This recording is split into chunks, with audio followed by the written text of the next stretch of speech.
Hello again, I'm Keith with the Rockford Homes How-To Series. Today we're going to discuss your sump pump. A sump pump's primary purpose is to evacuate the water that may come in underneath your foundation to the outside of the home and ideally to the curb. Today we want to go ahead and check our sump pump to make sure that it is functional and operational for that type of a purpose. About every 6 months, maybe when you change your smoke detector batteries or you change the time on your clock, you want to go ahead and check this sump pump and make sure that it's operational. So we're going to do that today. The sump pump works on a float system. As water enters the bucket, it'll then fill up, it'll activate that float. That float will then challenge the pump to bring the water out of the home to evacuate the system.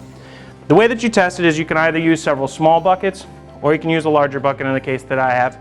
You're just going to dump water into that crevice to try to make it go ahead and activate.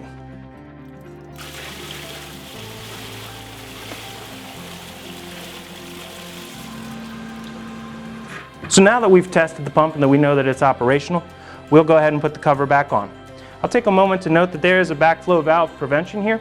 That keeps water from coming back into your sump pump after the valve has evacuated it. It's a one-way gate valve. Your cover has interlocking tabs.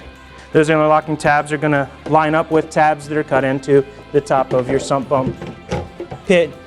Just go ahead and line those tabs up, give it a half turn, and lock those tabs back in, and then you're good to go.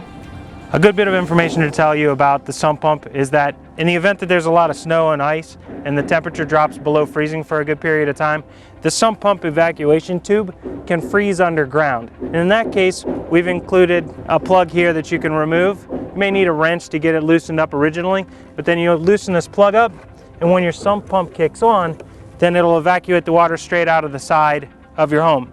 Now there's a chance, depending on how much water is in the basement, that it may damage your ground or your sod because of the water flow, but it's much better than having a flooded basement. So if you do go on vacation or you go out of town for a period of time during the winter, it's kind of smart to remove this cap ahead of time so that you don't come home to a flooded basement in the event that it does flood.